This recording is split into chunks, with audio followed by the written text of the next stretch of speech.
ازدواجی زندگی کے عنوان پر بات کرتے ہوئے اس منظر کو ذہن میں رکھنا ضروری ہوگا کہ اسلام سے پہلے دنیا کی مختلف تہذیبوں اور مختلف معاشروں میں عورت کو کیا مقام حاصل تھا۔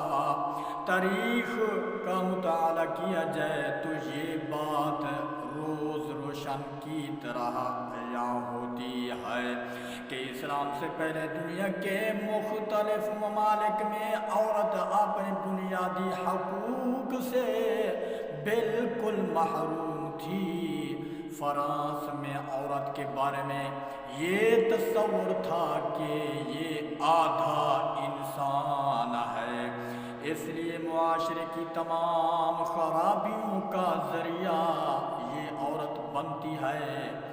چین میں عورت کے بارے میں یہ تصور تھا کہ اس میں شیطانی روح ہوتی ہے، لہذا یہ برائیوں کی طرح انسان کو دعوت دیتی ہے۔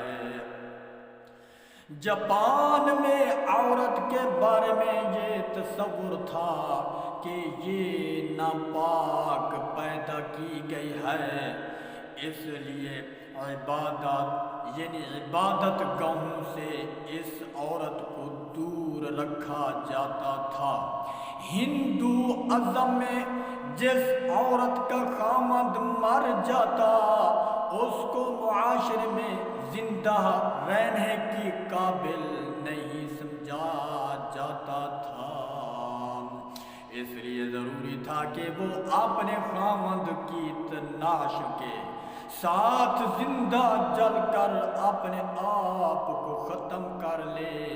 اگر وہ عورت اس طرح نہ کرتی تو اس کو معاشرہ میں عزت کی نگاہ سے نہیں دیکھا جاتا تھا۔ عیسائی دنیا میں عورت کو معرفت الہی کے راستے میں رکاوٹ سمجھا جاتا تھا۔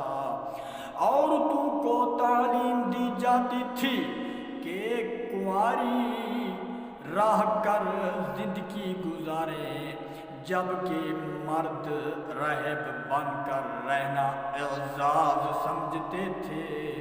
جزیرہ عرب میں بیٹی کا پیدا ہونا عار سمجھا جاتا تھا، لہذا ماں باپ خود اپنے ہاتھوں سے بیٹی کو زندہ درگور کر دیا کرتے تھے۔ عورت کے حقوق اس قدر بامال کیے جا چکے تھے، اس قدر بامال کیے جا چکے تھے کہ اگر کوئی آدمی مر جاتا تو جس طرح وراثت کی چیزیں اس کی اولاد میں تقسیم ہوتی تھی، اسی طرح بیوی بھی اس کی اولاد کے نکاح میں آ جاتی تھی۔ اگر کسی عورت کا خامند فوت ہو جاتا تو مکہ مکرمہ سے باہر ایک کال کوٹھڑی میں اس عورت کو 2 سال کے لیے رکھا جاتا تھا۔ طہارت کے لیے پانی اور دوسری ضروریات زندگی بھی پوری نہ دی جاتی تھی۔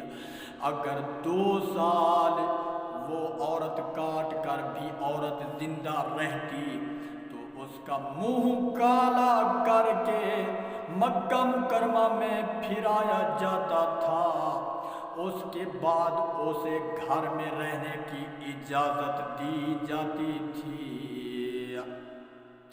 اب سوچئے تو صحیح کہ خامند تو مرا اپنی قضا سے، بھلا اس عورت میں اس میں بیوی کا کیا قصور؟ مگر یہ مظلومہ اتنی بے بس تھی کہ اپنے حق میں کوئی آواز ہی نہیں اٹھا سکتی تھی۔ ایسے ماحول میں جبکہ چاروں طرف عورت کے حقوق کو پامال کیا جا رہا تھا، اللہ تعالی نے اپنے پیارے محبوب صلی اللہ تعالی علیہ وآلہ وسلم کو اسلام کی نعمت دے کر بھیجا۔